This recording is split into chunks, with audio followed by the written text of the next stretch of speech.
Rocky, Andy, and Fish. When they came back from Vietnam, they survived, but had shrapnel. They were traumatized. Rocky, who was a tall, husky, good-looking Chicano from the State Street Boys, right? He was a center. He fucking died of an overdose in the old garage, in the bathroom of an abandoned garage, right? Because he was traumatized from the war in Vietnam. He showed me his album, his Marine album, of all the atrocities he had committed and been involved in, right? So to us as young Chicanos in Nevada, we said, we got to stop this war. We got to do a Chicano moratorium. Moratorium means to stop, because they were having moratoriums all over the U.S. Let's have a Chicano moratorium, right? So we marched from Evergreen Park to Obregon Park, December 20, 1969, right? And, you know, Nixon and Hoover, hey, what are you Chicanos, man? Come on, you're all supposed to be patriotic. We had another big march in the rain. Remember, what was that? That was March of 1970, right? But August 29, 1970, 30,000 of you all marching down Whittier Boulevard. You were probably a little girl, right? You were like a little chavalita. Your mom and dad were dragging you, right? I run into a lot of people. I was there. And we marched and says, you know, stop the war in Vietnam. But many of us also say, you know what? This is the U.S. imperialist war, and the Vietnamese people have a right to self-determination. If they want socialism, they want their own political power, let them have it.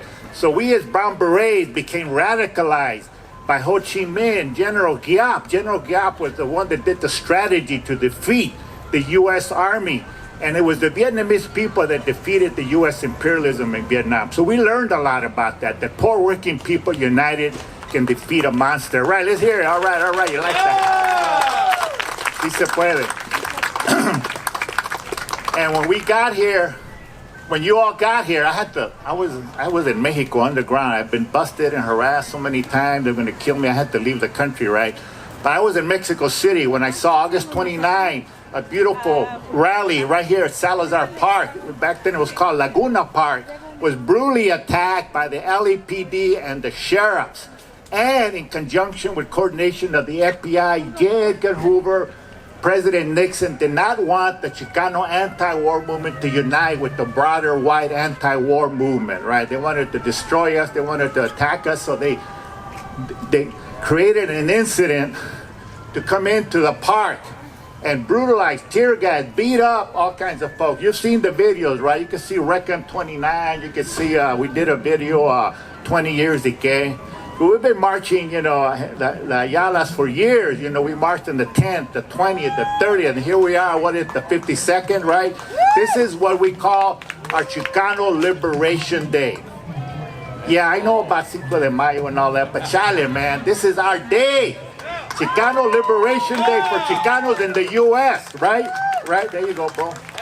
This is our Chicano Liberation Day, and there's people all over the U.S. celebrating, not celebrating, but protesting the issues, whether it's police killings, like you know, Hilda Solis talked about the families that we have here that have been killed by the sheriff, whether it's public education, whether it's immigrant rights, but of course the war issue, right?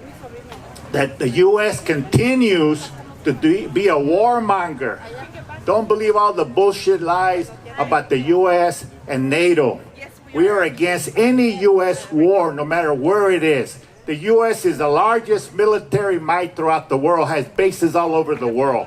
So we're saying no to U.S. wars, but also, you know, and I think Hilda forgot to mention it, but by the way, I was in Nicaragua in July. I was invited, and man, the people in Nicaragua, the young people love Daniel Ortega, and Reese was there too, right? Right? They have free health care, education, no drugs, no gangs, right? And they produce their own food. They're autonomous. They produce their own food that they can now export it. This is Nicaragua. And by the way, Nicaragua doesn't have a lot of mass folks leaving the country like El Salvador, like Mexico. So my message is we have to support Latin American governments, countries who are fighting against U.S. control or hegemony or imperialism, right? You down with that? Come on. I mean, come on. You're talking about, yeah, that's right, homie, over here. And you're talking not only Nicaragua, we're talking Cuba, who's had a 50-year boycott, sanctions against it, right? And also Venezuela.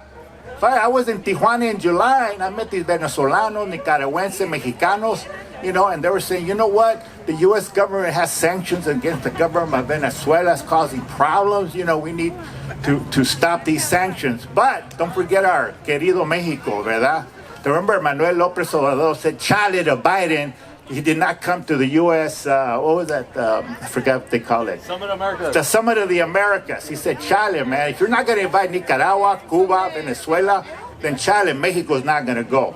So we also support the fight for democracy against corruption in Mexico, right? Morena, AMLO, right? We got to support the folks fighting for democracy in Mexico. So again, no U.S. wars.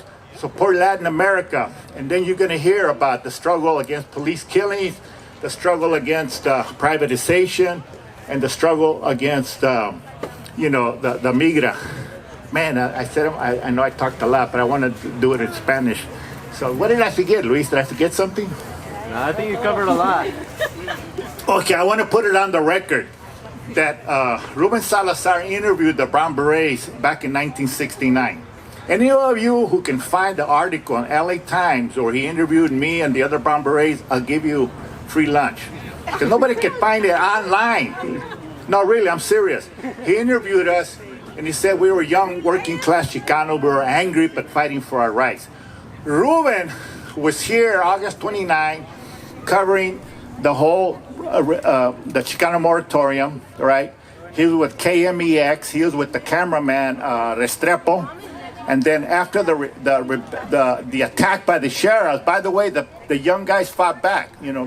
Homies like this guy just fought back with their bare hands, right? And a lot of sheriffs went down that day. They were bleeding, right? And then we rebelled.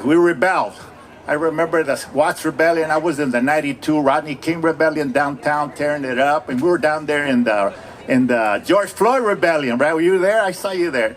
Anyway, so what happened is Ruben Salazar was covering the whole news, and he took refuge at the Silver Dollar Bar. Raise your hand. You know about that. You know, right? You're shaking your head, right? With Restrepo. And then the sheriff came up, and then they came out the door and said, we're with the media. Here's our ID. We want to leave. No, get back in there. There's a man with a gun, right? A bullshit lie, provocateur about a man with a gun. He was shot. They shot. And the brother with the poetry, I love what he said, but it was not a tear gas canister. It was a missile projectile that's used to go through penetrated walls when they're supposed